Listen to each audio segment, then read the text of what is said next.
حضرت حذیفہ بن یمان ایک صحابی تھے، میرے نبی کریم علیہ السلام نا ان سے راز کی باتیں کرتے تھے۔ ہر بندے کا ہاضمہ ٹھیک نہیں ہوتا، سب سے راز کی بات نہیں کرنی چاہیے۔ حضرت حذیفہ بن یمان کہتے ہیں حضور راز کی باتیں بتاتے۔ مدینہ منورہ میں جو منافقین تھے ان کی لسٹ بھی نبی پاک نے حضرت حذیفہ بن یمان کو دی تھی۔ جب کوئی مشکوک آدمی مر جاتا نا تو صحابہ کہتے ہیں ہم دیکھتے اگر حضرت حذیفہ نے جنازہ پڑھا ہے تو ہم بھی جنازہ پڑھ لیتے۔ نبی پاک نے بھی کچھ جنازے نہیں پڑھے، ترمذی میں ہے، فرمایا عثمان سے جو بغض رکھے اس کا جنازہ نہیں پڑھیں گے۔ حضرت حذیفہ بن یمان اگر جنازہ پڑھتے تو لوگ پڑھتے، وہ نہ پڑھتے تو لوگ جنازہ نہ پڑھتے۔ حضرت حذیفہ بن یمان کہتے ہیں جناب عمر فاروق کی خلافت کے آخری ایام تھے، کچھ دنوں کے بعد وہ شہید ہو گئے۔ فرماتے آدھی رات کا وقت تھا، میں گھر میں سویا تھا بڑا بے فکر، اچانک میرے دروازے پہ دستک ہوئی، میں گھبرا کے اٹھا، اتنی رات کو کون آیا؟ کہتے ہیں قربان جاؤں، دروازے پہ گیا تو امیر المومنین فاروق اعظم دروازے پہ۔ میں نے کہا عمر کوئی حکم تھا تو مجھے بلا لیتے۔ کہنے لگے میں نا امیر بن کے نہیں آیا، تیرا ویر بن کے آیا ہوں۔ امیر المومنین کی حیثیت سے سرکاری کام سے بلاتا تو وہاں بلاتا، مجھے ایک ذاتی کام پڑ گیا۔ کہتے ہیں میں نے عمر کو گھر کی اندر بلا کے چارپائی پہ بٹھایا، میں نے کہا حضور میں غریب آدمی، میں کیا آپ کے کام آ سکتا ہوں؟ تو کہتے ہیں انہوں نے نا مجھے ساتھ بٹھا لیا، پھر میرا ہاتھ پکڑ لیا، کہنے لگے تو عمر کو جانتا ہے؟ عمر جھوٹ نہیں بولتا، تو جانتا ہے عمر وعدوں کا پکا ہے؟ کہا حضور جانتا ہوں۔ کہا میں اس وقت آیا ہوں جب دیکھ بھی کوئی نہیں رہا۔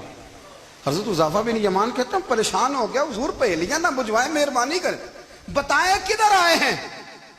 تو حضرت عمر فاروق فرمانے لگے 62 سال کا ہو گیا ہوں، 63 میں چل رہا ہے، داڑھی سفید ہو گئی ہے، پھل پک گیا، اٹھ فریدہ ستیا، داڑھی آ گئی پور، اگا نیڑے آ گئی، پیچھا رہ گئی دور، اب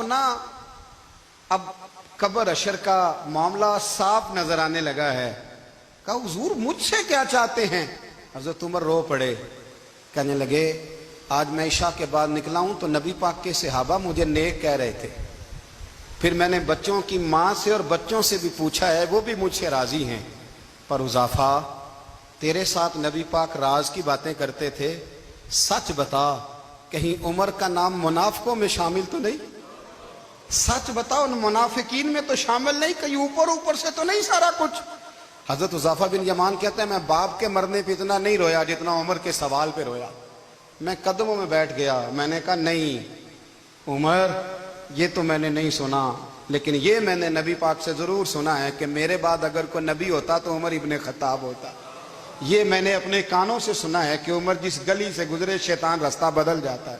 یہ میں نے اپنے کانوں سے سنا ہے کہ 950 سال حضرت جبریل جناب عمر کی شان بیان کریں تو پھر بھی بیان نہیں ہو سکتا، یہ میں نے ضرور سنا۔ دوستو ساری زندگی حضرت عمر نے اگر دوسروں کا محاسبہ کیا تو اپنا اور اپنے بچوں کا بھی کڑا خیال رکھا، اپنی ذات پر بڑی توجہ دی۔ جو لوگ اپنا بھول جاتے نا، ہمیں اپنی صحت کا بڑا خیال ہے لیکن اپنی روحانی زندگی کا کوئی خیال نہیں ہے، قلبی زندگی کا کوئی تصور نہیں ہے۔ آپ یقین کریں موٹا آدمی کمزور ہونے کے لیے جدوجہد کر رہا ہے، کمزور طاقتور ہونے کے لیے، لیکن جس کو کتنے دن بیت گئے اللہ رسول کی یاد میں رویا ہی نہیں، کتنے دن بیت گئے نعت سننے کو دل ہی نہیں چاہا، جسے مہینوں بیت گئے اور قرآن پاک کی طرف نظر ہی نہیں گئی، وہ فکر مند ہی نہیں۔ زندگی زندہ دلی کا نام ہے، مردہ دل کیا خاک جیا کرتے ہیں؟ بھائی حضرت عمر کی زندگی دور حاضر میں ہمیں یہ سبق دیتی ہے کہ کڑی نگرانی رکھو اپنے پودوں کی، کڑا خیال رکھو اپنے ذاتی باغ کا، اور یہ جو تمہارے دل کی دنیا ہے یہ تمہاری روح کی زندگی ہے، اس کا محاسبہ کرتے رہو۔ نبی کریم علیہ السلام نے فرمایا اپنا حساب خود کر لو قبل اس کے کہ تمہارا حساب کیا جائے۔